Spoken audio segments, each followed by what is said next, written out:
In May of 2021, Gary Vaynerchuck launched the NFT project VeeFriends. I'm Darby Bailey, and I'm a Hangout Hawk. In our first year, we've begun meeting in what we call a Flawk, and we're documenting our conversations as we discuss all things Web3, NFT, business, and EQ.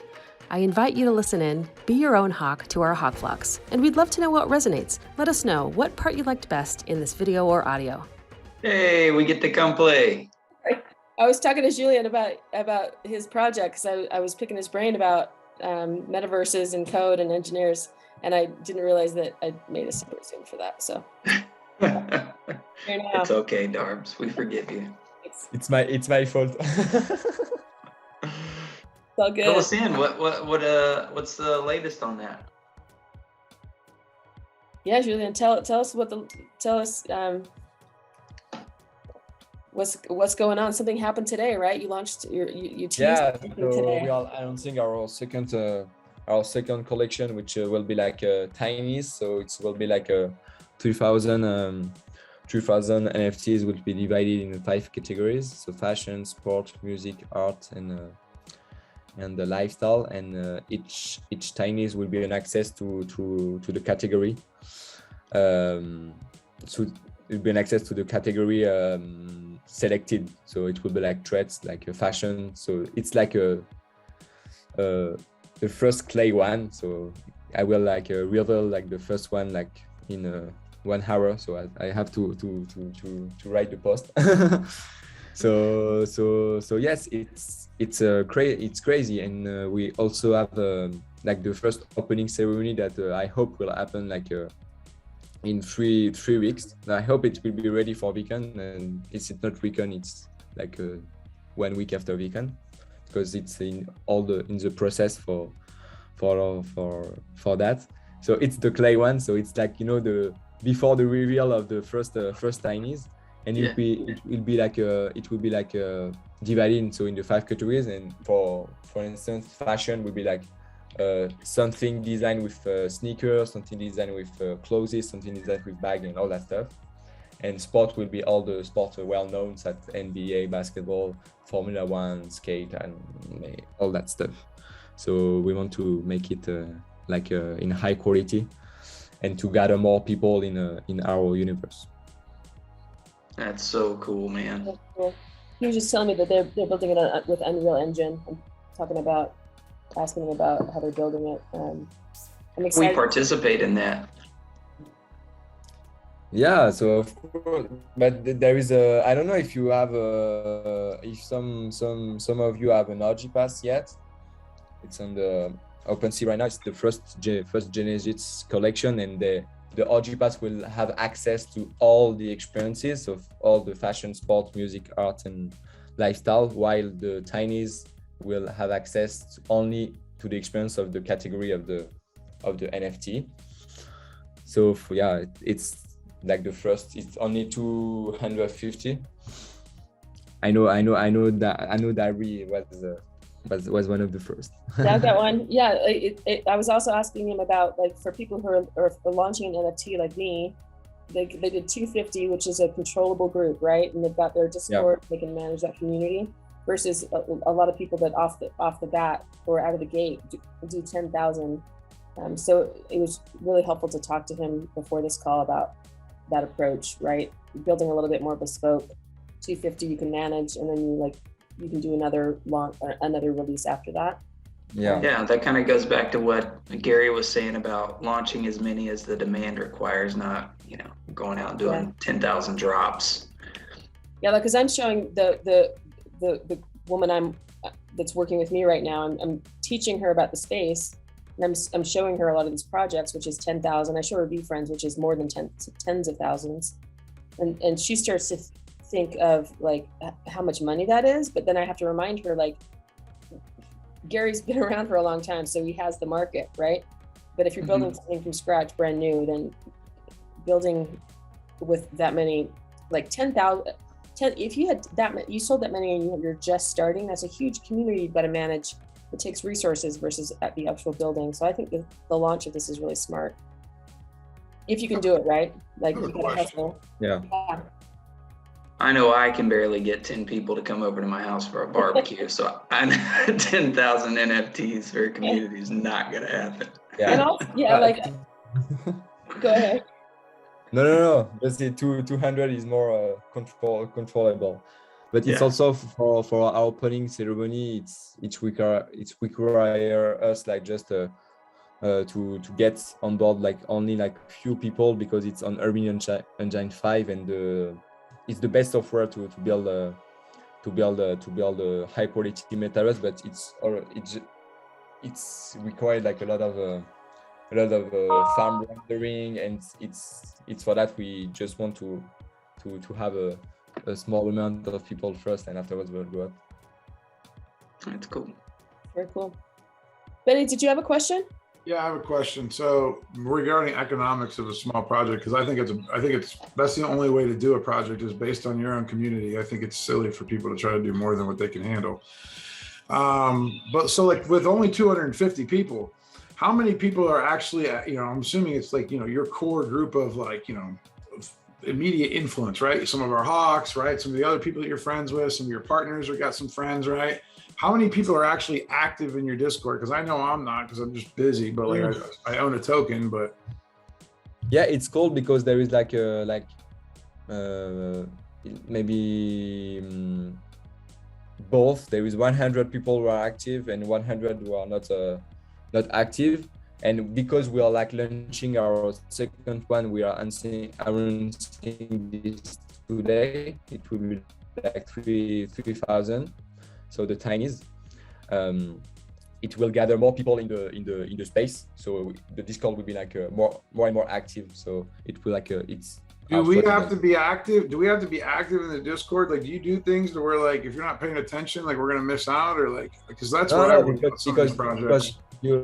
Because no, it's okay because you have OG, so I will like text you when there is a really important info when okay. you don't have to miss out because I know you are. Yeah, I feel like the passive investor. Like I'm a passive investor. Like I don't like this whole VeeFriends thing is just like. But the only reason I'm so active in VeeFriends, I'll be honest, is because I put up so much money in the beginning. And then now because of because it's kind of got an overarching part of my portfolio of like my whole entire portfolio. Now I feel like I have to be even more active, right? Because like you're like a board member in your money now. You gotta be a steward of that. I feel like it's like 20% of my net worth, and I'm thinking like, damn, like I can't just let that shit fizzle. Like I gotta drive it. But like, so I was confused, and then I see like people like on OpenSea, like, what did you mint that at? Because I know I paid like a half a ETH for mine, I think. What did you mint for? How much was it? 0.2. 0.2. So it's still selling for more than mint. I got in, man. There must have been high demand because I paid like 0.5 because I was late because you told me about it, and then like a couple days slipped by, and I'm like, shit. I'm like, I forgot. That's right. I got taxed. That's okay. It's no big deal. But why are people selling? Are any selling on the secondary market? And my question is if you really believed in your project and stuff like that, why are people like trying to sell for like 0.5 or 0.3? Like, why don't? Yeah, but because there are people like because there are not all the people like I know there is in the 180 there is only like 10 lists under 1 ETH, so it's like 10 yeah 10 I got you. So I mean, I guess it's minimal. It's like 10 people who want to sell it, so I get it. It's not, I get it. I'm just always curious about humans, like, because like a project like this obviously is a much longer term play. Like it's like you already know. Like I mean, this is like before. Not that many people in the world knew who Julian Keller was, right? So it's like, we got to build, lots of upside.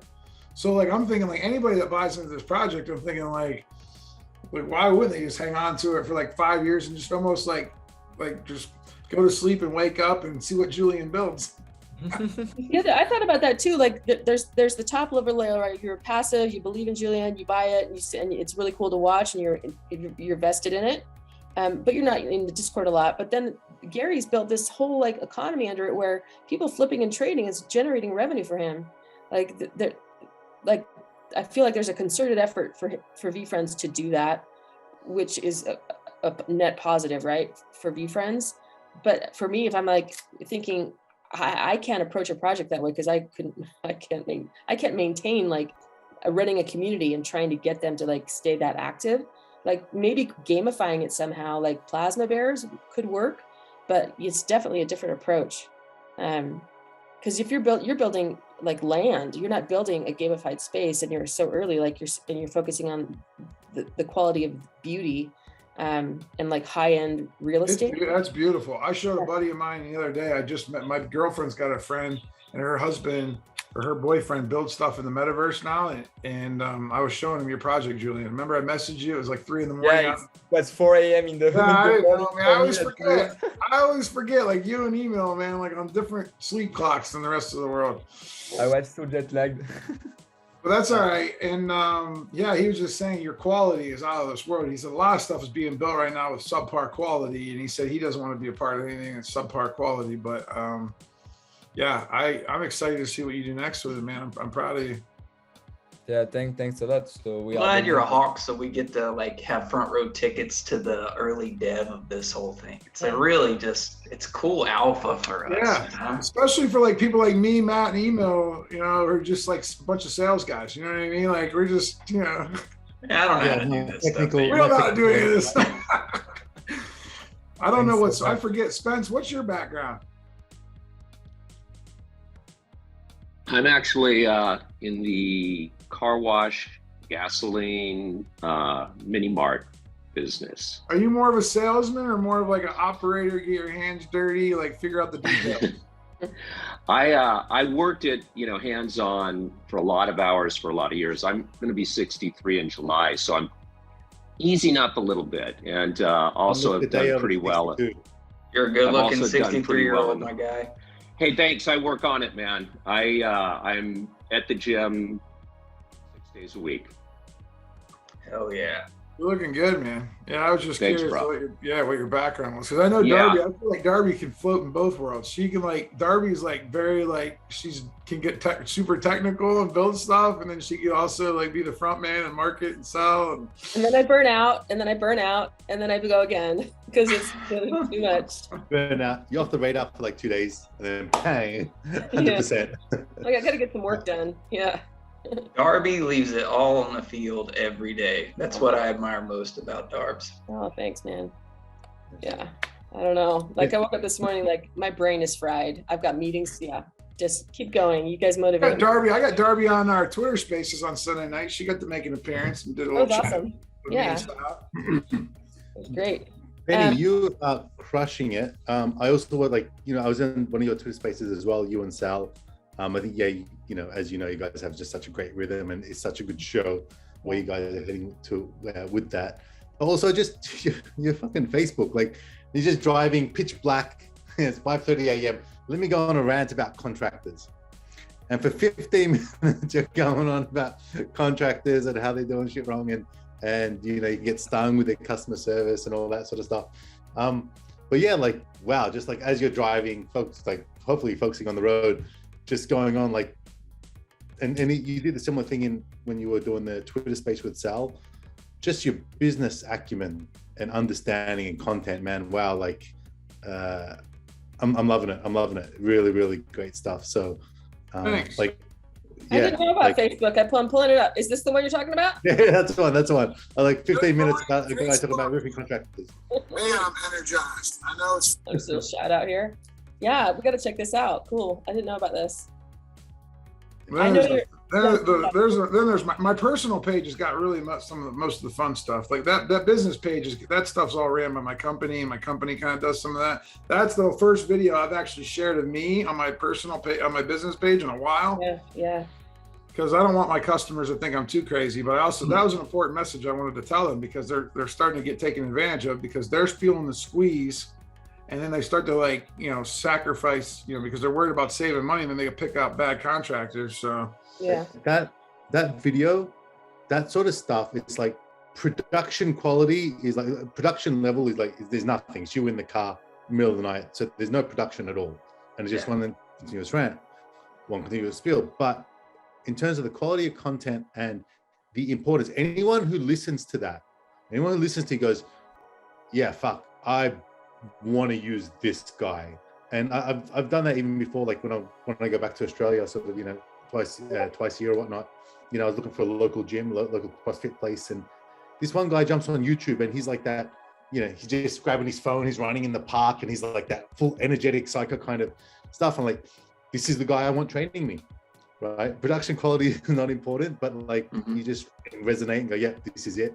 You can see it, and that's, you know, if I ever need to get a roof done, I'm like, yeah, okay, I need to, you know, if you're in the scope of, you know, your service area, yeah, Benny's the guy, Big Fish is the guy to do it. I'm afraid to use a little one now. So yeah, proper quality. I think there's certain, you know, like social media, like doesn't have to be overly thought out. I wish Wilson was here. Because yeah, I like to do both, email. Thanks for those compliments. I really appreciate the feedback. I like to do both, right? So I have like produced content, and I have Darby. Are you friends with me on Facebook personally? I don't think so. I'll type it. Yeah, send me a friend. Oh, you'll love it, man. Like, Facebook is where like I have the most fun. So Laura's friending everyone. So if you go to the laptop, Laura. Darby, Benny Fisher. Go ahead and like send me a friend request. I'll do it right now. Yeah, I think having the blend matches to what Gary does too, right? It's like if you can do that daily content, just you talking like you're driving in the car, that's cool. That's like super authentic. But then also having the pillar content or the more produced content, I think, and then the podcast stuff is so good. I just love the way. Darby, what's your last name? Oh, McDonough. It's under Happy Darby. You said that with some type of hesitation, like McDonough. Well, because I can't find you. You gotta find me. Listen, you gotta find me. I don't think I'm public in there because type in Benny Fisher real quick and friend request me. Like Madonna went to McDonald's. Are you Madonna? Benny and Spence. I think Spence, you also won you got the raffle for the ghost, right? That's correct. Yeah, nice. Cool. Yeah, I went through everyone's. I haven't won a raffle yet. No, I missed out on the ninja. Won the ghost. I did? You did. Wait, was that yesterday? Yeah. How do you know more? That's a good surprise. Hey man, you can't complain about not winning if you're not even watching. I don't know. They're like, even was it Carson? Well, the first two I didn't win though. I don't think. It must have just happened yesterday. No, hold on. Let me double check. Yeah, I got. I just think it's funny how Emil knows we won before any of us do. Like my Manikawa, he told me before I found out. Yeah, Emil knows more about my wallet and my decisions. And like the dude knows. Like he'll text me and be like, "Hey, man, like." I'm like, "Dude, how do you know this shit?" I told you, man. He's a book games treasurer, honorary. Let me just double check. That's all right. We'll give you that macro alpha since you missed the first 8 months, and then you just keep helping us with this micro stuff right now, because like me and Matt were burnt out from the first 6 months, man. Like we can't focus on it too much. My freaking Discord name was "Don't let me buy any more VeeFriends" for like 6 months. You've done well, man. I think I got in at 23 for my Hawk, and I put in a bunch. I don't know how much, like average, like I think I was getting about 0.4 to 0.5 for my book games, about 30 or 35 of them. I can't put any more fresh US dollars in the freaking NFT. I'm done. I'm done. Which I literally have to stop only because like I want to just start making moves. I want you guys to help me make moves with the wallet that I have, because I have to start investing in real estate right now, because if I don't, I'm going to get freaking left behind. real estate. Huh? Real estate. Is that what you mean? Like in real life real estate? Oh yeah, no, real estate. Yeah. You can't ever. You're never going to be able to. Like humans always need a place to live, and like that's just that'll at least help me like just keep. Even if I don't do anything like with my day job, at least that'll just keep like. It'll just keep going in scale. That market might be on its way down in a little bit. Well, that's what I'm saying. But now I want to go collect cash, so then that way to have it on the side when it's time. Yeah. Gotcha. At the end of the day, though, the market may go down, but the market's going to still be up, because it's not going to like. I don't think it's going to dip. Like the real estate's not going to dip because the value of the dollar keeps dipping. So like the prices are still going to. There's just fake prices. That's all. Yeah, two real estate agents on this on this talk right now. It's fun. Well, no, I know, but I'm just letting you know how I feel as a businessman that's not really into real estate, like you guys are. Like, I just see like trends, and I'm not saying all of it, like, you know, but 20 to 30% of your portfolio ain't gonna be bad. Mm-hmm. I just bought another house. Bought a house. I closed like last month. I bought my second rental. There you go. Oh, Are you do you like to buy whole rentals, or are you up for like a syndication play? I don't know. I'm not that smart. So like, yeah. Syndication super simple. Advanced real estate guys scare me. Think about this. Syndication, you get 100 people together, they pool their money. A group inside of that manages the building, deals with all the numbers, handles the flip. I just don't trust. I don't trust most people's decision-making abilities. Well, take that out of the equation and just look at the numbers for a second. So let's just say, wave a magic wand, say you trusted everybody in that circle, right? The benefit to you is that you could put your money into that. Like, and there's, yeah, I agree. What usually keeps most people from doing it is there's like usually like a $50,000 or $100,000 minimum buy-in, and your money gets tied up for typically like a 3-year minimum before there's a liquidity move.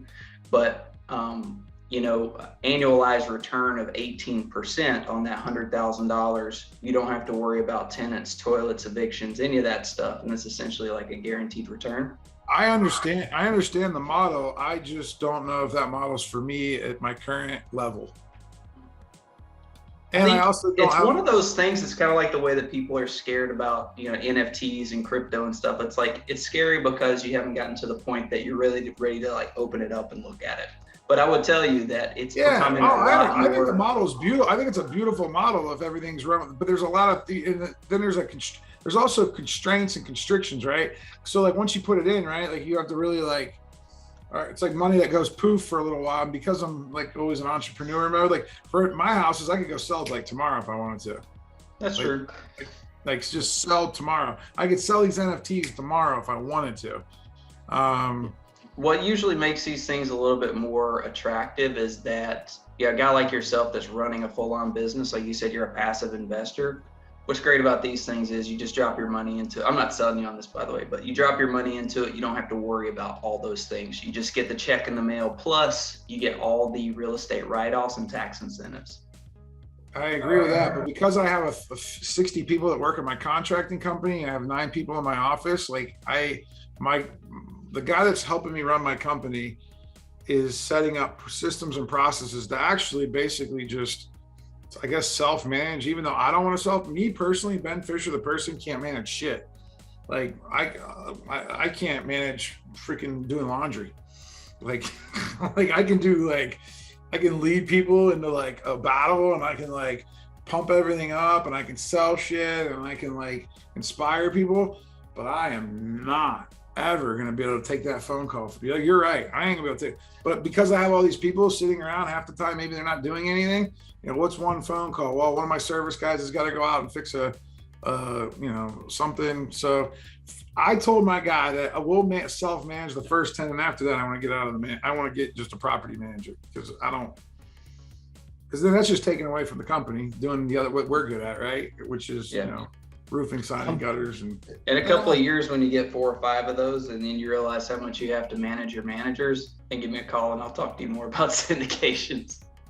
Actually, I want to ask, like, before I change topic, but about that syndication, Hanika, can you get mortgages when you do syndications, or are they just straight up cash?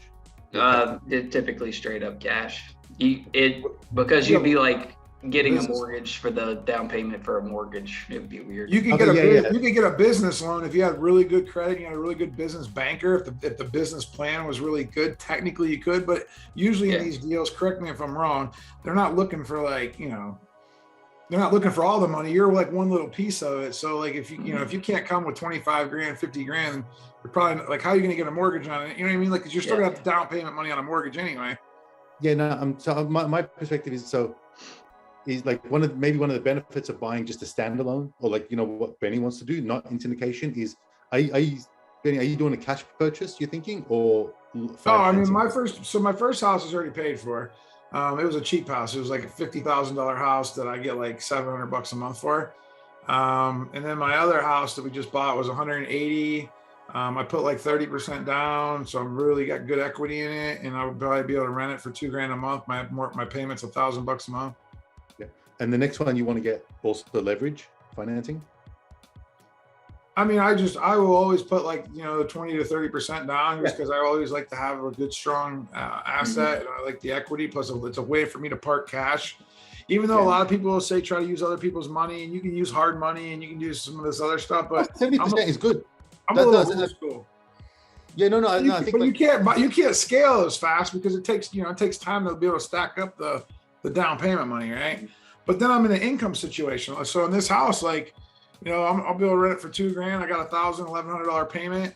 And again, it's not life-changing money, but that's $900 a month. My actual house payment here is only $900 a month. So like that house already actually technically pays my own house payment. So then I just need to get in a system of taking cash out of the Big Fish contracting company, putting it into other avenues, right? And this past year, it's obviously I've been like, investing in the NFT space, which then affected my ability to put in more money into real estate. So now I'm going to pause on the NFTs, and what I'd like to do is not just go so extreme. I'd like to be able to put like, save up half my money, put it towards real estate, half money. That way I'm constantly getting in and putting my time in the market rather than trying to time the market. That's exactly every time I try to time the market, I suck at it because like I'm the worst. By the dip, and it just dips more. Yeah, no. So the thing I wanted to get at was one of the differences between the syndication and just buying on your own is syndication. It's you got $50,000, you can only get $50,000 worth of syndication. Whereas if you buy your own property, like on your own, you have $50,000, you can buy $150,000 property. But I think it's all relative. The biggest thing with the syndication, I think, is the group thing, and like you're sharing, you don't actually have to make any decisions or any responsibilities. There's obviously some type of fee for that. Somebody's paying, you're paying for that inside the fund. It's really to me, it's like no different than any other business. I mean, you just have a bunch of business partners and, you can either be active or passive. If you don't nominate yourself to be one of the active ones, then that's just nice and passive. And then it's just cooler because you're in bigger deals, right? You're big, like 300 unit places. You're in like allotments, developments. I mean, there's even single family home developments. I got a couple buddies that just like literally have a portfolio of like 150 single family homes. They let their buddies in, you know what I mean, in like a group, and then they run it, but like you really have to trust the decision makers or the managers, right? That's when the manager, you're trusting the management, and you're making sure, the management's got to have a pretty good track record, because you don't really have too much of a say. I'm sure there's boards, I'm sure there's a voting say once a year, and you could probably vote out the manager, if they're not doing good and all that stuff. But again, me personally, I think that's a move when I turn 50. I'm 40. I think that like once I have a little bit more business sense, a little bit more trust, a little bit more, I got my other shit taken care of. I got my 401k, my mutual funds, my personal real estate, my NFTs, my cash, my business. I think that would be a great thing to be part of. Like I would love to do that with you, Honeycutt, if that's something you're like, because that would be fun. Because then I'm like, because then I could flex and I could floss and I could market the 500 units. Even though even though I'm a part of it, but like I don't have to do any of it, then I can attract more investors, right? And I can get more money and I could like promote and like keep doubling it down. And Grant Cardone does it, Cardone Capital. But again, he's probably the reason why I don't trust him. Because I'm thinking like, because I know he's like, he's doing it to like pump his own self up. So that's why. Like if someone like Matt was doing it or Emo was doing it, I'd much rather give you guys money, but then with that, we have less experience than maybe someone like Cardone with all of his people and all of his resources. So there's always good and bad to everything. Yeah. I don't care much for Cardone. I read his book 10X. It was really good, but I think the guy's like got a lot of personal issues. I wouldn't really go overboard with him in any venture. So I agree. Did you hear about Alyssa's story with him? Alyssa on Clubhouse? Yeah. You heard that story? Yeah, Alyssa only lives like an hour away from me. I'm actually going to see them on Saturday. They're hosting the NFT Pittsburgh up in their town. So I'll actually get to meet her for the first time. I met Ron Jordan a couple of times in person. Okay. Yeah. Yeah, I'd like to hear that story. Go ahead, I'm gonna put this on mute. Okay. Yeah. So just quickly, yeah. She said so it was, I think, NFT Miami. She was she was running one of the panels, and Grant Cardone was one of the speakers on that panel. And she goes, oh, and so she was also introducing people and introducing speakers, and she had like this speech that was given to her that she's going to read out for Grant Cardone to introduce him. And she goes to speak with him and says, before she introduced him, says, look, this is what I'm going to say, and let me know if you're all right with it. And she reads through, boom, boom, boom, boom, boom. Do you know Alyssa?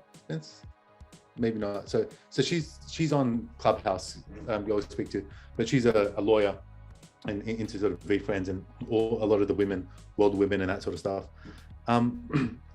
And she said, she reads it out to him. She was he's in charge of over $2 billion of real estate assets, like in the syndications and Cardone Capital, blah, blah, blah. And apparently he sort of reached up and grabbed her sort of hand, or just grabs her forearm sort of gently, and says, did those numbers make you orgasm? Oh. And she's like, creepy, to say the least. Yeah. He was just like, no. So yeah, that's that was her experience. I'm familiar with him, and I saw him on some show right when COVID hit, some television show. I forget the name, Underdog Billionaire or something like that, or Undercover Billionaire. And I liked the guys, he had the gift of gab and the get up and go, which I liked. And then they cut that short. Sales. Say that again? He's a very alpha male sales. Yeah, very much. But then I heard him on a podcast with the Rich Man, Poor Man. Are you familiar with Robert Kiyosaki? Robert Kiyosaki, yeah. And they were going at it. Kiyosaki did, he was saying, if I were you, I would invest everything I have in go for the big units and this, that, and Kiyosaki's going, whoa, let's just get this understood. Promoting that at all. In fact, I would completely disagree with you, and they were going back and forth, and Kawasaki was going, well, you came on this show to promote yourself, and he's going, no, I was invited. He goes, no, that's not true. You came on to, and so I thought, oh, this guy's not really legit, So I can give you a lot of insight to Grant Cardone. I think I can, because I remember seeing Grant Cardone at a seminar 20 years ago, because I used to sell cars, and that was when he was 40 and I was 20, right? Because I'm assuming he's about 60 and I'm 40. And I've been watching him. He's the first person that I've ever actually, he was the first influencer that I didn't even know what influencer meant 20 years ago, right? That wasn't even there wasn't a word for it back then. Right. So, and then what happened is when 2010 came around, social media started, Grant Cardone popped up, Gary Vee popped up. And then and then Tony Robbins was always doing stuff behind the scenes, right? And then Tony Robbins started popping up. And I think everybody, has really good intentions to start with. And I think what happens with some people is they can get a little carried away with that fame and that attraction. And I think that's just what happened with Grant. And I think if you take Grant at the micro, the things that he says about how to get shit done, how to overcome adversity, how to keep going, how to 10x your life, how to sell or be sold, all that stuff's important. And you're going to see a lot of that in the way I deliver and I sell and I dominate. But then you're also going to see the kinder, softer, sweeter side, like Tony Robbins, and leading with being an alpha male that can be a peaceful warrior, that can lead a team into battle, and nobody ever mistaken what the mission is, and understand that the heart is also just as important as the brain and everything else. And I think you just described Gary Vee. Well, but Gary though but Gary's fighting some demon. So I don't want to call it a demon, but he says he doesn't care about what people think, but the way he acts, the way he reacts to people. He cares what people think, because he projects it almost, but that's why he's trying to promote kindness and all these things so much. It's almost and bipolar is not the right word. It's almost there's this good guy and bad guy, evil thing going on in his world. And so he comes across different than Grant Cardone comes across, because he's not trying to sell you on private jets and sell you on all this stuff, but his delivery is sometimes like Donald Trump in a way. Again, that could be the New Yorker in him, right? it's like when Trump was president, like some of the stuff that he said actually makes sense. It's just the way he delivers it. Right. Like, and the way he delivers it turns a lot of people off, to where like someone like Tony Robbins, he's like just, but again, he's Smooth. He eloquent. He gets more buy-in from everybody else. He doesn't back down. He's very strong about it. And it's like, you know, and everybody's got to take, you know, their pieces of their personality, pieces of their story, and kind of mend it. And that's why, you know, even us as individuals, you know, we take the pieces that we like and don't like, and different stuff in our personal life, and then we look up to people, and everyone's just kind of making their own path. And I think that, but when you're on social media, it beats into you, right? Like, you know, we're seeing the performer, Gary Vee. The problem is he performs 20 hours a day. So like, you know, there's not much, we don't even know what that side of, like, when he's like, you know, when he was with his kids, or like when he's on vacation, you know, because he probably never takes a vacation that often. Or when he does, he doesn't really talk about it, right? So you don't ever get to see like the other side. You're seeing CEO, hey, trying to make a difference. And that's okay, you know, that's where he's at. I do definitely think Gary Vee, by the time he's 50 or 60, is going to calm down a little bit. I think he's going to realize that he'll have a lot more influence and a lot more impact, and be able to help more people once he can, you know, just smooth it out a little bit. I'm not saying he can't cuss and swear and do all that cool stuff that he does, because that's who he is. But I do think that a lot of people, you know, can receive him, you know, very tough. I know we all love him. That's why we're here. That's why we meet every week. I mean, like, if we didn't really believe in the mission, you know, we wouldn't even spend an hour out every day to hang out with each other, you know? I would follow anybody that puts those personality traits, those characteristics at the top of their mission. Like, even if they were a poor executor, I would still follow them, because that stuff is so important. I think it's just a blessing that Gary happens to be a phenomenal executor. I agree. Yeah, he's trying to balance, you know, and it's hard for him because he's got that mania, and his drive and his juice comes from, you know, producing and getting out there and being as authentic. And you can see him on his talks and stuff where he gets, you know, highly emotional, and he's waving his hands and stuff, and it's so authentic and it's very attractive. And where like Robbins has kind of refined that and has a certain serenity and calmness about him when he delivers with the same amount of confidence. And Gary will get there. But you look at Gary sometimes, like, how many hours does he put in? You know, 20 hours a day or more. And then you look at him and he looks burnt on some of those little clips he's talking to us. Oh yeah, that Hangout Hawk. He's just like, his hair's everywhere. And he's, you know, scratching his head, and his eyes look glazed over, because, you know, the guy's just putting it in, man. And so he's got to find some balance. Yeah. Yeah. I was at, like, but speaking of Gary, like, so I was at Costco today, and I never have blueberries, but I saw like they had like a pound of blueberries, and so I'm like, oh, you know, I'm just gonna grab it because I know he's a blueberry guy.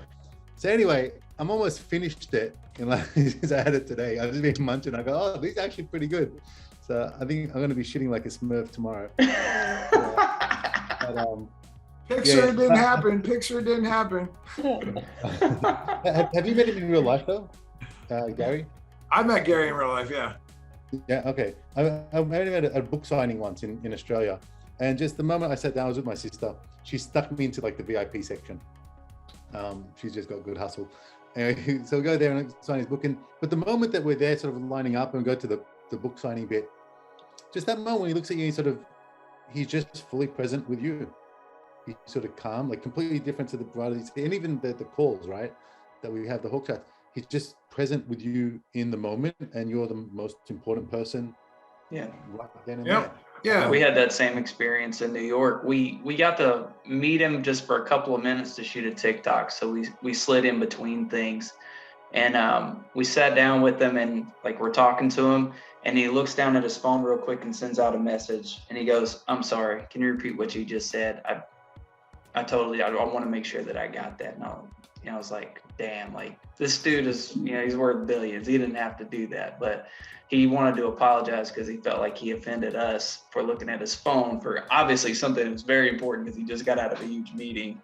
And I was like, damn, this dude's like That's very genuine, and it's like it's true to his message as much as anything. Like, no, I don't just talk about this stuff. These two random ass people that I just met, I will extend the same courtesy to them as any of the CEOs that I would be sitting with.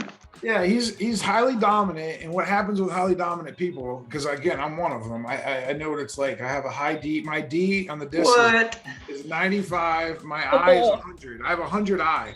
So like when you care about people, and you have a high D, it can get a little bit confusing because like I'm trying to get shit done, but I'm also at the same time like I love everybody and I'm trying to care about them, and it's just, but at the same time I got to get shit done. It's all about the D for you. I just want to say, hey, Gal, hey, Sam, how you guys doing? What's up, guys? We're just Good, talking. Oh no, I don't think I know Sam. Sam, tell me about yourself. Sam, yeah, man, I think this is the first one that I've hopped on. I've hopped on one of the night ones and only one. So this is my first one at noon. So man, I've been just grinding in my own business for the last 6 months or so. And this is probably the first time I haven't had a meeting at this time in about 6 months. So I thought I'd hop on. I'm glad you decided to share that time with us, man. What do you do? Oh, man. So I run a wealth management firm. I started a wealth management firm about 6.5 years ago after leaving JP Morgan. And man, trying to grow it, try to do things in a way that I think the industry is missing out on. And like, I think it's I'm always hesitant to say it because my eyes are big on what I want to do, but man, I want to change the way the industry takes care of its clients, and I want to set a new standard, man. So I'm busting my tail trying to get it done. So tell me about the old. I love that so much. Tell me about the old way, and then tell me what you're trying to do in the new way. Yeah. So I'll kind of give you a quick story. So I worked for, like I said, worked for JP Morgan. And man, while I was doing it, I mean, we handled people's assets, right? Like their investments. But I knew people needed other advice, things like estate planning, taxes, real estate, whatever else, right? All of these other things that are sort of ancillary outside of what you typically think of in your finances. And I was like, man, all of these things are integrated. All of these things need to be talked about at once with expertise because they all are woven together. But I was very limited on what I could talk about. So I was like, man, I got to form a place where we talk about these things. And so JP Morgan wouldn't let you introduce these other like investment types and arenas? Right. So if I did talk about it, I had to say, hey, you should go talk to somebody about this. But I couldn't even give a recommendation of who they should talk to. I'd just say, you should go talk to somebody about this one thing, right? And you're kind of placed in a bucket, right? Like if you're an investor that is not, say, 50 million plus with a big institution, it's like, hey, you're one of 5 people to us. Is the way these big banks and big financial institutions see you, is like, we got it down to 5 people. You come in, we assess which of those 5 people you are. Here's your solution, right? So, man, what I did was left and said, hey, what I'm gonna do is create a team of experts. So I got like CPAs, attorneys, insurance people, everybody who you need to help you make decisions from a financial standpoint. And so every time there's something going on, instead of me saying, hey, we should really set an appointment with an attorney, or hey, we should really set an appointment with an accountant, I can say, hey, let me actually go grab John, the attorney, real quick, and let's work through this.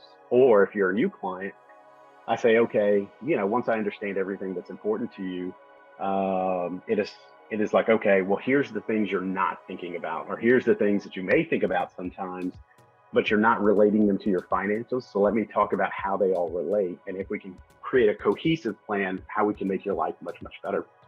And instead of me trying to be a mile wide and an inch deep, dude, I have all the people who are a mile deep, and we get in the same room together and hash out a plan. So that way we're all on the same page and you have a team of experts working for you. Yeah, man. So right now, what I'm really working on is two things at once. Is like really trying to codify the process so I can scale, right? Because what the hard thing in this industry is most people don't have the best advisor. What they've got is the best marketer. The guy who can get out, go to parties, shake your hand, kind of lights up the room. That's the guy who becomes your advisor. A lot of times he's not the best advisor. And so there's like, I started off super slow. Like it took me 5 years of like not having to hide my vehicle so it wouldn't get repoed, right? Like, do I pay rent or do I make my This car man has payment? passed the trust test. Yeah. And so after I did that, right, and I saw a lot of guys, like the failure rate in my industry for guys who try to do it, guys or girls who try to do it, is like over 90%. But I'd never failed at anything, right? And I was so pissed off that everybody else was doing better than me that I was like, look, I'm gonna kill it in this industry, and then I'm gonna quit because I hate it, right? And then when you're killing it, you're like, well, hell, I'm doing great. I can't quit, right? So Golden handcuffs. So instead of quitting, I've got to change how it's done, and make it what I want it to be. Man, that's how I feel about real estate, dude. Like, Yeah. Hey, Sam, can I share your website? And is it Foundation Wealth Partners? I think I found you. Yeah, Foundation Wealth Partners. Yeah. I'm just gonna say, anybody? You're very, Darby, you're very slow. I've Man, look at that guy. Man, that guy's got a Golly. look at that headshot, Look at that. man. That's looking Ooh, good. this dude cleans up. Yeah, that's right. So, man, I don't think I've put a suit on in like 2 years. Yeah, so that's my partner. He came on with me a year later. These are a couple like of his other beard. guys we brought on. Yeah, he's got a I strong could beard pass for him a going little bit more up here. I could pass for him.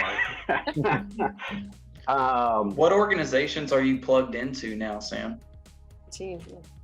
What do you mean? What organization? Like, I know some financial guys out here, and they're able to, recommend and sell products for XYZ. Oh, dude, I can. So what I did was formed an independent agency to where I can sell anything, right?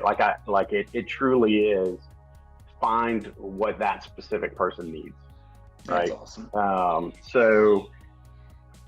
So like I said, now trying to codify the process so that way I can scale it. And the reason I was telling my story about, not doing well is there's a lot of guys just like me that would be fantastic advisors for people, but they're not that guy who's gonna just be a rainmaker.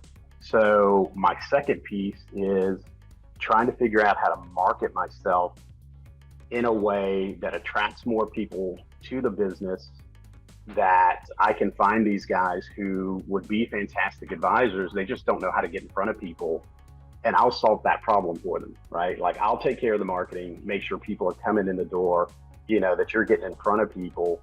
All you have to worry about is being a fantastic advisor for these people. And I'm going to provide you all the resources of these experts to help you do that, right? So that's, I'll send you all my clients. Yeah, so this is traditional finance, right? So are you doing crypto? Is that part of what your service offering includes? So I would love to, right? Right now, we're a little limited on what we can do as far as crypto and what we're allowed to talk about, because the financial industry still sees it as like, I don't know what they see it like, but they You have a really Series don't 7, like right? talking. Yeah, it's a wild old west right now for that. Yeah. Yeah, You yeah. have a Series 7? Yeah, and actually, I'm thinking about dropping my Series 7. What most people don't know about the 7 is that it doesn't actually, it's not, all the Series 7 does is allow you to earn commissions. Right. So I'm thinking about dropping my 7 because I don't work on commissions, I work on fee.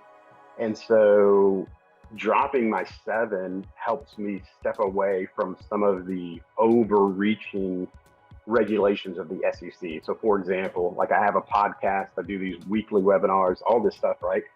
Like I can't even say the word protect. I can't say, Yeah. I can't, It's like marketing. I can't It's even, like you're not allowed to say certain words, because they're Yeah. like I can't I can't even call my CPA an expert on taxes, right? Like it's crazy. If he's not an expert, who is? Right. Right, they're like, you can't say expert. I'm Well, like, because if they screw it up, then there's somebody's gonna get sued, and like, they said he was an expert, because like somewhere got burned. You get somebody else Right. to toot your horn, right? So you get on Benny's show and he calls you the expert. Oh, I'll call you the expert. You help me with all my assets and stuff, and I'll help promote the shit out of you. hey man, I'll take that trade off because I'm trying to figure it I out don't right have much now, to dude. deal with, so it's just unorganized sometimes. No, man, dude, that's so when you were describing yourself earlier, I was like, man, that's me. I don't know if you guys have ever read the book Rocket Fuel, where they talk about instead of trying to work on your weaknesses, hire for your weaknesses. And the issue for me is like, I've got this vision and I want to push it forward, but I've only got the resources for me to be the integrator to make it happen, right? So trying to get to the point where there's enough cash flow to bring somebody on at a high enough pay scale that they can actually take over a lot of this stuff for me. Yeah, Benny's in. Notice me, Sam. Notice me, Sam. Notice me. All right. What am I doing here? You're looking at Rocket Fuel. Was that the Entrepreneur's Operating System? Is that what the OS is? I think you posted your profile. He can't see my screen. He must be on his phone. No, I can't, man. Oh, I see it. Yeah. I'm like over here like. Yeah, I'm on my phone right now. So Can you see me here? Let me show you something real quick. Don't judge my mess on this. Schedule. Jesus Christ. You need a few more tabs, Benny. Hey, ready? Check this out. Where is my how do I click on my profile? Let's see, go here. Look who I just met last week. Nice. Sam Rodriguez. That is Gino Wickman. Oh wow, man. Yeah. Yeah, I got to ask him a question at his conference. It was really good, man. Rocket Fuel changed my life, bro. Yeah, I read it. The Bible is the first book that changed my life, and Rocket Fuel is the second book that really changed my life. That's awesome, man. Yeah, I read Rocket Fuel, man, it was in July of last year, so shortly after, just a couple of months after, buying my first NFT, which was the Hangout Hawk. You're gonna pick one. Well, man, I didn't know anything about NFTs, but like neither do we. So in my mind, like the NFT space was like walking into a cafe in the early 1900s and going like, which of these guys is Picasso? Which of these guys is gonna be nothing, right? And I saw Gary Vee and I was like, this guy's gonna work his ass off to be relevant 20, 30 years from now. That's what I'm gonna bet on. And a quick investment story about one of the best art collectors ever, right? Like had all of the most famous artists in his collection when he died, right? And people were like, how in the world did he know to choose these guys? Because he had bought these paintings and just held on. And the reality was those artists made up less than 10% of his portfolio. But when he was younger, what he did was just bought all the art he could find, right? He just bought everything. And over 90% of those artists turned out to be nothing. But the under 10% that turned into something were enormous for him. It's like a venture capital play. Just buy a little bit of everything and Yeah, but unless you know, because like I know, because I've been following Gary for 7-8 years, just like the rest of you guys. And then also because my personality has lots of similarities, and like I can understand the mentality, what he's trying to do. And I know that he's first of all, he's afraid to fail. He won't fail. He's got too much he's got too much to give up. He's never gonna quit. He's got too much content. His content holds him accountable. And because of that, I've just watched him execute. I watched him never give up. And anybody that can do that and be a high D and a high I at the same time that can accomplish that, dude, they are on their way. He is on his way. Yeah, man. And that's what I saw. It's like there's no way this guy will let it fail. Like he will work until he can't anymore to make this happen. And I didn't know anything what I worry about I worry about him having a heart attack though. Like that's what I worry about. I worry about him like just not be able to physically do it. Well, at least he works out, right? At least he's working out and eating better, right? So hopefully Well, that I think helps what else out. is important too is that he loves what he's doing. Like, yeah, we're seeing him get like, the wrinkles around his eyes are getting there and the crow's feet are setting in. But like to operate at the energy level he has, he really is playing his own game. I think there's so much stress that he deals with, but there's also a ton of you stress in there that I think he's going to be just fine. So he doesn't have time to go sit for Botox. That's all. That's all that means. You don't have time. You don't have time to sit for his Botox appointment. Can we talk to Gal for a sec? Hey, buddy. Let's bring you up. How you doing? I'm enjoying listening to you guys right now. Yeah, like you probably look like these fuckers are going off on the. No, I'm in the middle of like a couple of offer situations right now. So like tweaking a contract and trying to get that back out. So that's why I'm. What industry are you in, Go? I'm in real estate. Oh Jesus! Real estate nerds. Yeah, we're all a bunch of. You guys are like all way too professional for me. All you guys are. Darby, you guys are all way too professional for me, man. No, I'm just. You got the wrong idea of me then. So, Benny, so right now, I want to pick your brain because you said you have what, 60 contractors? That No, I have 60 people that work for me. Yeah, 60 people work for you, right? They're not all contractors. Some are salespeople, some are office people, some are. But it's Big Fish. That's you. That's your company. You're the boss. Yes. You started it. And I think sort of Darby recently has spoken on doing her first hire, possibly her second hire. Is doing that. I as well. I'm not at that stage yet. I work, but as an agent, I've got enough clients. I don't actually need to do more social or anything like that. I'm busy enough, but now it's like, okay, the next transition of scale for sales. I think Sam sort of touched on it as well a little bit. Like, you want to get, Sam, you can do the marketing aspect, but you want to get more advisors, right? Right. Right. What, and Benny, you said like you started your business like 7 years ago, right? From you were just one man show. Yeah, yep. I got fired and I drew a fish on a piece of paper, got it digitized, and then went and started my business. Yeah, right. Like so that, but in 7 years, like to go to 60 is like massive. Yeah. 0 to 10 million in revenue. Yeah, 10 million in revenue will hit this year. Yeah, like that's nuts, right? So and I don't know. To me, like I feel like I should be at 20 million in revenue, but like that's just me. Yeah, but you're better. It's better than like $500,000 revenue. So sure, absolutely, yeah. When I was talking to that tattoo shop owner the other day on Twitter Spaces, and he was telling me he does 250,000 in revenue with 5 people, I'm like, I don't know how you can survive, sir. Like I'm thinking, like I don't like.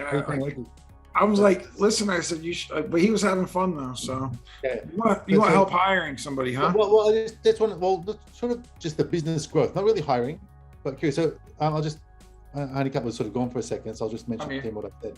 So if you was like, Darby and Sam mentioned sort of, and even myself, hiring sort of some more people, trying to sort of grow the business, right? And that starts with like, we need to sort of just get some more people in.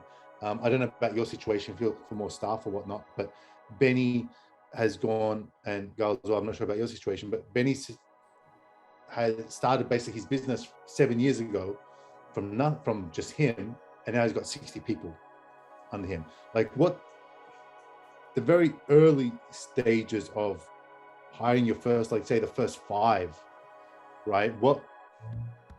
How long did that take you? And what were what's the right way to sort of get that foundational Yeah, I got you. This is. I know you can do like hours of this. Let's just. Yeah, no, we're gonna go quick. This is the common question everyone asks me. You got to really beware of like what you can do and what you can't do, what you're good at and what you're bad at, and you really have to start right. Like you have to start with what you're the worst at and what you don't want to do, like what you don't like to do and what you're not good at, and you have to start hiring in that quadrant. And if I had a document right here, I would show you this document. And then that bottom right quadrant is like, that's got to be first. so for me, like, I'm not the guy hammering the stuff on the roofs, man. Like, I don't want to go up there and do that stuff. I don't want, I'm more of a salesman, more of a marketing guy. So that's the first thing I got to do. So I went out and, I went to different job sites. I found crews, you know what I mean? You got to go out and find these people in these different worlds that aren't like you and that can do these different tasks. Then you start there. Then the next thing for me was like finance. Like, I don't like paying the bills. I don't like looking at like spreadsheets. I don't like sitting behind an office doing receipts and stuff like that. So then I hired someone to do my bookkeeping. And then I didn't like babysitting the guys that were working. So I didn't like project managing. So then I went out and got a project manager to like babysit the guys doing the project, and then the bookkeeper. And then I did sales and marketing. Well, then it got to the point where, like, because now I'm leading a company. Well, now I'm struggling with my own sales and trying to be the owner and trying to like lead the different parts of the company. And I didn't even know what being an owner, an entrepreneur was really about until you like get to that level. Once you have enough humans, once you have to manage more humans than you can actually manage, that's when you're like, I feel like a true like business person, rather than just, a great salesman that can like influence, right? So then I went and figured out a sales system that I could train salespeople, because I was really bad at training people. Because, I'm like, I don't want to compare myself to Michael Jordan, so don't take it that way. But it's like Michael Jordan. He gets frustrated when people don't do it the way he does it. And he doesn't know how to put his arm around them and like, he's just like, wow, why you didn't do it like that? So like, that's not really good leadership and management. So I found a system. So then I developed a sales process and a sales system. So now I don't even do sales anymore. So the last thing that I'm actually still doing in my company, that's still actually a role, is I'm the creative director. I'm the marketing director. Now, I don't execute any of the marketing. All I do is plan, strategize, and I sit on a marketing meeting once or twice a month. And then I really try to sit in that visionary role, like Sam knows about from the book Rocket Fuel. But once I read that book, I didn't know any of this until I read Rocket Fuel. I didn't understand. I was just kind of like through pure hard work and perseverance. Like, I was just fighting my way through it, but not very efficiently and not very smart. So when I read Rocket Fuel, it all made sense, because it's a very simple and way to understand how to run a business, how to create accountability, how to create, have something bigger than yourself. I always had a big heart, but I never had a good way to explain it on paper to my people, right? The vision was in my head. It wasn't down on paper. And once I got the vision out of my head and on the paper, and then create videos and a marketing message around it so my people know how to operate, and then you get the right people in the right seats. There's two different things. There's good and bad people, and then there's good and bad roles. A lot of entrepreneurs, they create roles based on people and human tendencies, because that's who they got. So they make roles around certain humans and their capabilities, but that's not really the smartest thing to do. You're better off to create the ideal role and then find the perfect human to go into that role. Most people get the human and then try to make a role around it. Well, then when you get 5, 10, 15, 20 positions, shit gets out of whack, because like we build it kind of backwards. So that's why EOS, that's why I'm purebred EOS. That's why I went to the conference. I have more passion about EOS and what that is than I do sales, even though I've been selling for 20 years. Because to me, as far as entrepreneur goes, that's what you have to have, because I can resonate with guys that are good operators that need help in sales. I can resonate with good salespeople that need operators. I can make marketers that need financial people that need marketers. Like, EOS kind of just brings it all together, because I wasn't patient enough to sit through, school and college and MBA. And they don't even teach you that stuff there either, because I hired a guy with an MBA to run my company, and the culture went really far down because he was too worried about the spreadsheet and not enough attention for the people. And you have to have a mix of both. It's not either or, it's and, just like Gary says.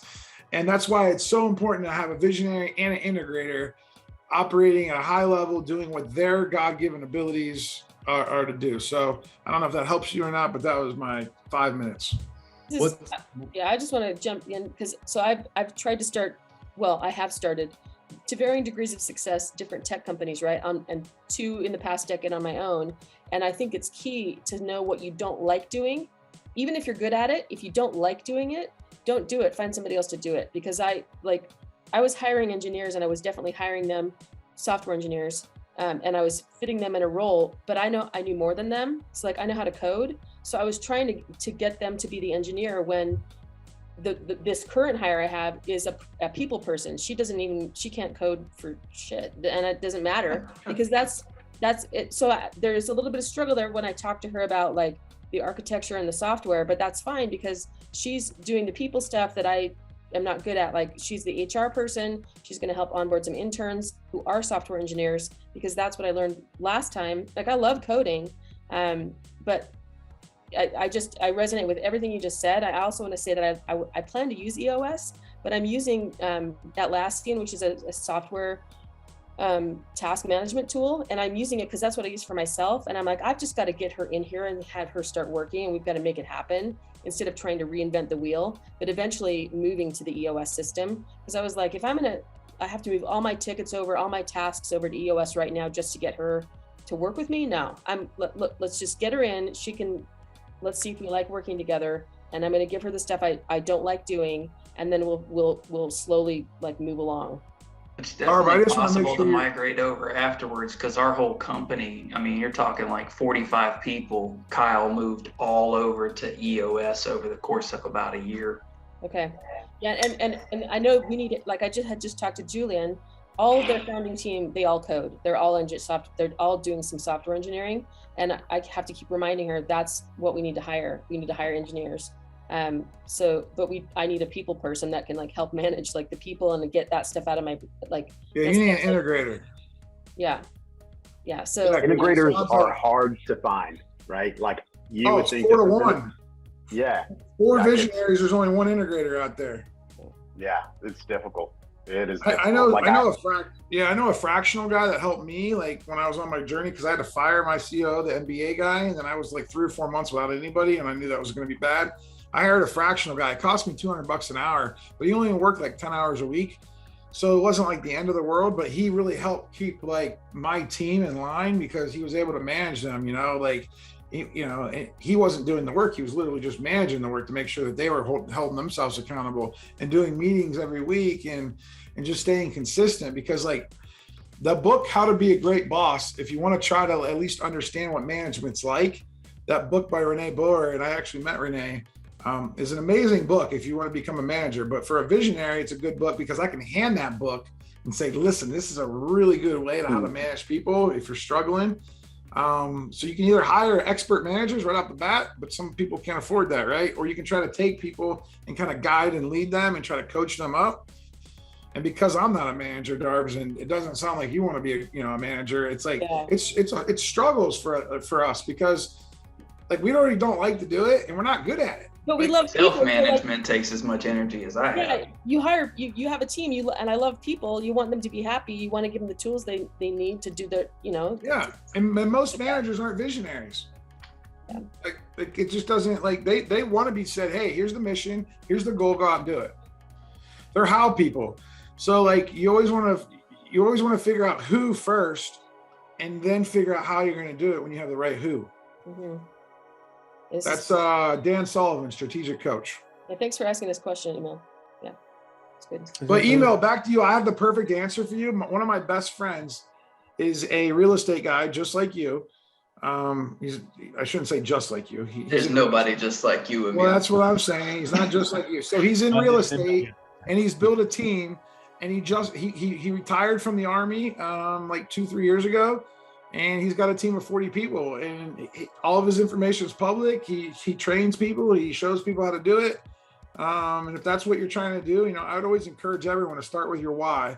Figure out, first of all, why do you want to build a team? What are you going to do once you get this team? And like, then what? Like, and try to think out like 10 years and say like, because you may decide because of this NFT space, like, oh man, I just want to keep the real estate as some like nice, easy income. And I might want to take my income, or I might want to take my extra time and do something completely different. So just because you're in real estate now, just make sure you do a full self-awareness and self-examination on really what you love and what you want to do. And then just attack it. Like go with the 10-year plan, work a 3-year plan, then a 1-year plan, then a 90-day plan, and then 1 week task, to get there, because you're not going to be able to bite the elephant in one bite.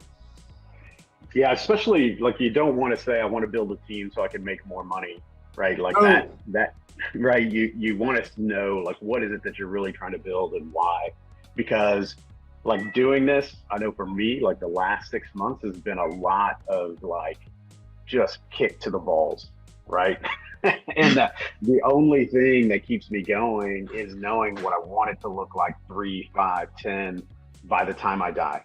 Yep. You know, that's and I know for me, and I don't know if it's this way in your business, but you know, I've heard, I think I've heard this from Gary at some point, but you know, ultimately what I realized is I've got to be a marketing company that happens to do fantastic financial planning, right? Yeah. Like marketing, nothing happens without marketing, and that's where I have, like for me, I've got to create the problem of volume. So that way I know what to hire next, you know, in terms of scalability.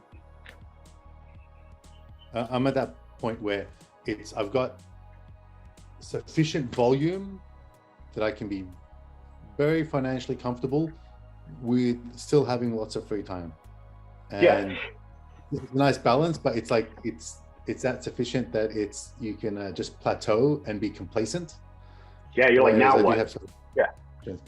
But so I want to, but in order to get, like, I can get more clientele if I work harder for it easily, but then I need the extra support staff on the other end. And the Japanese real estate industry, it's not the same brokerage setup that you guys have in the US. So it works a bit different, but still, like, that's why I pick some of your brains for the right way to go about it, because there's stuff that I hate. And like, you know, we do the mortgage brokering function as well. And I've got to do all that, and I hate it. It's just paperwork, straight up paperwork. And we don't get a commission from it at all. Like, so basically, the mortgage brokering is a free service that we provide. So you're a loan originator and the real estate agent, but you don't get a commission for loan origination? Yeah, because the loan origination, we, in order to close the deal for the house purchase, we need to be able to make sure they get the financing, right? And interest rates in Japan, they're like, you know, they're 0.4%, right? 0.5%. It's nothing. It's free money. Like I've got my one's fixed for 35 years at 0.99%. Holy cow! The whole thing, yeah. So it's free money, and that's 100. You get 105% financing, so you get full property value plus 5% closing costs in the loan. So you can basically get the whole house, but it's only your primary residence. You can't do it for investment. So it's okay. I was thinking of what he was saying with the, you know, with a group of people getting together, and I was like, why in the world would you do that in Japan versus here? Yeah. Japan has a shortage of people for their homes, right? Look, Tokyo is growing though. Like rural areas are dying, but and overall population is dying, but population of Tokyo is increasing. But it's not about capital growth. Like it's free money. It's cheaper than renting, right? It's absurd. So the market, but basically there's no money in it for the banks. They don't give a kickback or anything like that. There's no commissions or trail for that. But we do it because if the client tries to get financing on their own, Japan has just heaps of paperwork, heaps of documentation, and it's very, very tedious. We have, before the contract is originated, before the settlement date, there's about 3 to 4 meetings with the bank. Wow. That needs to be done. And each time you have to write your name and address about 10 times, and you stamp your signature. It's like it's a stamp. That like my 2-year-old son stamped on my housing contracts. Yeah. So the market's a bit different, but I still wanted to, you know, a lot of what you're saying, Vanny, sort of really overlaps with that. And I need to take that and think, okay, how do I want to apply that to real estate in Japan? I'm a part of some, Ryan Serhant.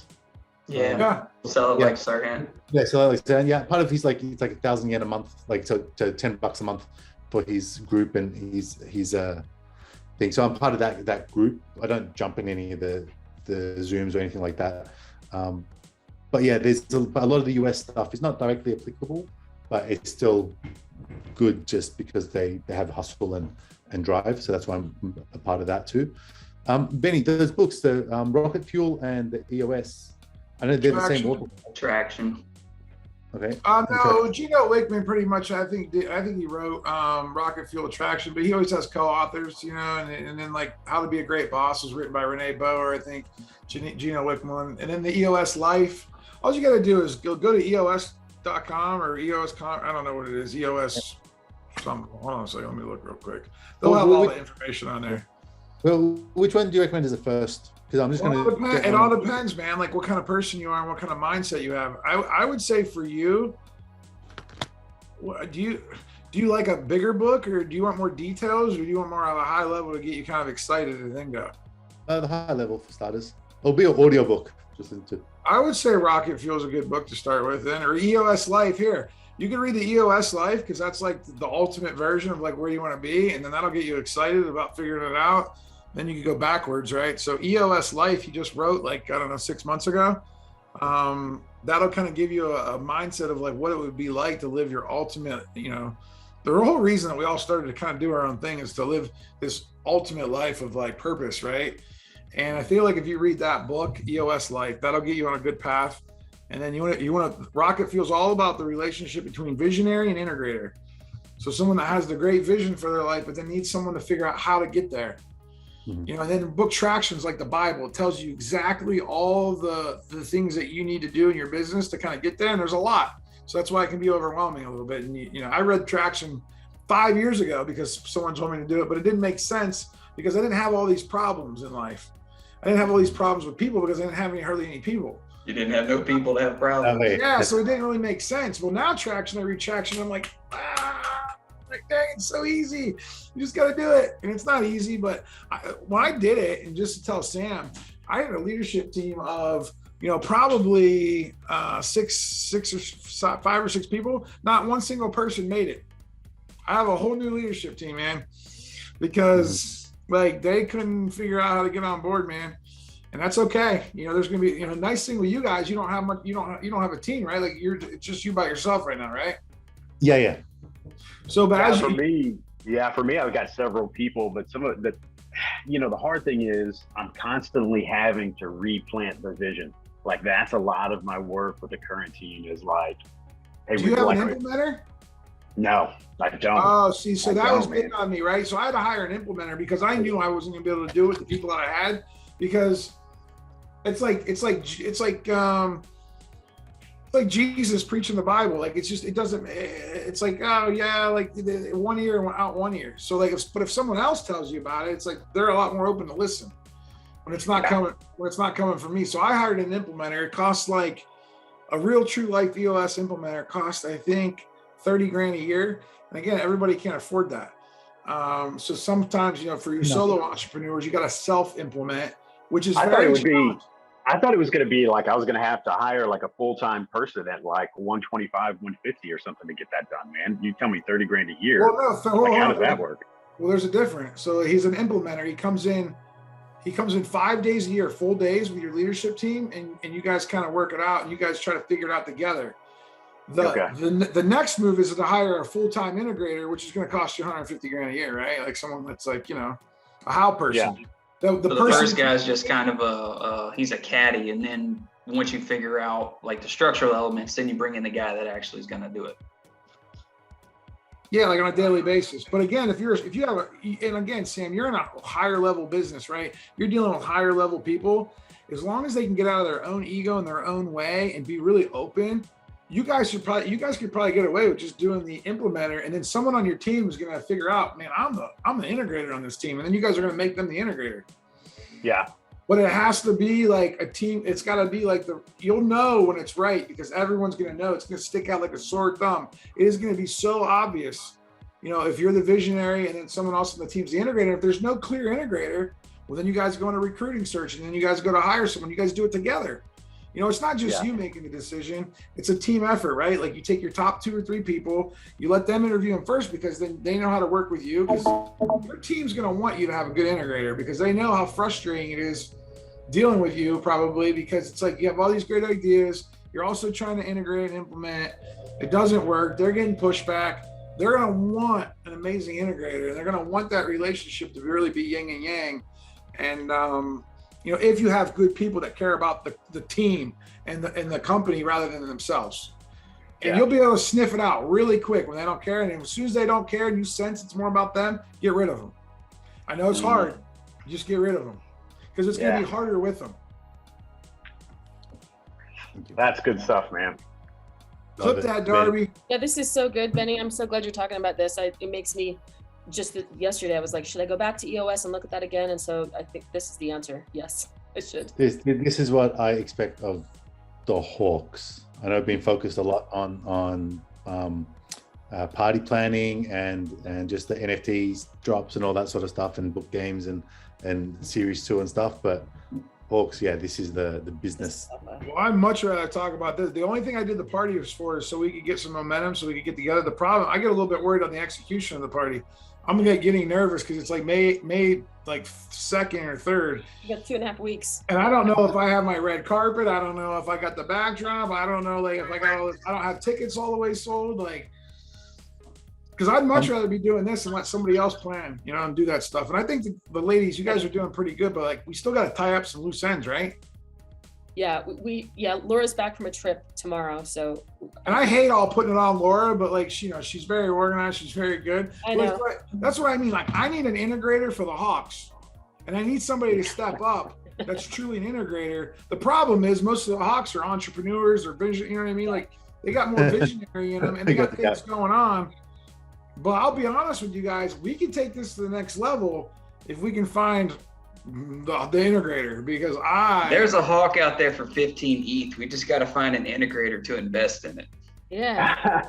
But he's also got to have that's the other thing. But we also have to then turn it into a business to generate money for that integrator, because that's the only guy we really want to pay right away is that integrator, because then I already know how we can optimize and make money out of the group and to be able to provide value to more people. But because we all have too many things going on, it's hard. We got to find a full-time integrator, even if we could get him for that's not that much. If we had 6 or 7 Hawks form a little company, we could throw each, some of us could throw in $1,000 each a month just to get it going as investors in a company to get it to the next level. I mean, I'm willing to invest the whole thing by myself, to be honest with you. I was gonna say, can we get Legend to be the integrator? No, listen, I love that guy, but you got to keep him away from me, because all he does is get me off track. Because it's there's too big of a gap in the experience and the emotional intelligence. It's really hard. And I love that kid. I do. But I see a lot of me in him when I was in my early 20s. And I don't know how to connect because I miss that. That's where someone's got to put your arm around them and kind of guide. It's you have to be a manager. Someone has to manage that. Yeah, I was taking the piss. So, just can we talk? I know Darby's got a hard out very, very soon. How are we for numbers for we've got party planning? No. So you guys got to sell some more tickets. Sell me some more tickets. How many tickets are left? 40. 40, 60? There's about 40. 40 pairs or? Got a hard out, guys. Pairs. I'll see you later. 40 pairs, yeah. 40 pairs. 40 pairs. Yeah, I feel like the backdrop's done in my opinion, but Laura wants to tweak it. I know, but we got to get it. We got to get it made. We got to get it shipped. I mean, dude, we're running out of time, man. I don't want to I was promising some cool shit. Yeah, so this is a lesson for me too. They're saying take that task, do it, get it done. It's I've voted yes, get it done, but they're not. So I don't know how to push that. Well, I do. The problem is we just don't have the right integrator. If we had the right integrator, and again, it's not anybody's fault. It's just we're all doing both. Yeah. This is what happens. But yeah, so 40. What did I say? When I checked last night, we had. The cool part about it is I can make the best out of any situation. So even if we didn't even have a building and we didn't even have we'll still throw an amazing party because it's gonna be awesome. Yeah, that we're gonna make. So but I do want it to be cool. So Benny, my question was what's the cost at the moment? How many tickets do we need for break even? Well, I don't know. I could actually scale back the food depending on the order. I got to figure that out. I mean, it always moves, right? Because I think we need to sell 20 to 30 more pairs to really not have to worry about it. But I mean, at the end of the day, I'm going to end up covering the difference if there's a difference. We got 42 more pairs. And I'm seeing a lot more, there are a lot of satellite events, parties that night. So if people aren't going to stay and park it at our thing, I don't think we need to offer maybe as much food as we originally planned, because they might be bouncing in and out of various parties. That's just my opinion. But we do. I know, but I hate to, but you got to remember, but doing that, like, you don't want to, like, the people that already bought in, like, you don't want to, like, yeah, but like, I'm saying, unlimited beer, wine, and soda. Like, I don't want to take that off the thing, because people already think they're getting it. I'm just saying, yeah, we have 42 pairs left. So at some point, what the cutoff, we can say. We're going to sell them. Yeah. Okay. We're gonna sell them. You guys do your part. Try to sell them to some friends in the Discord. Send them to some friends. Just send them the link. Oh, it's $250. If you guys could each sell a couple $250 items, that'd be awesome. Yeah, I bought like 6 tickets, so I'm inviting. No, I mean, listen, we're doing our fair share. We just got to try to encourage others. We got the Aussies. There's an Aussie Australian VeeFriends group, and so they're gonna sort of get together as well, like on like 2 days before. But I'll let them know about this and have them come as well. Like any place where there's booze, Aussies are there. So I gotta hop off. Do you guys want to keep going? You want me to pass the baton, or should do you guys need to chat? We're good. I gotta run, man. I'm already a half hour over late. But this is I'd better do some work at some point. Sam, figure out how to connect with me on LinkedIn or Instagram or Facebook. I really want to. I like what you're doing. All right, man. Yeah, I appreciate it. I'll look for you. All right, buddy. Great Zoom. Thanks, everyone. Thanks, Spence. Love it. You guys. Sam.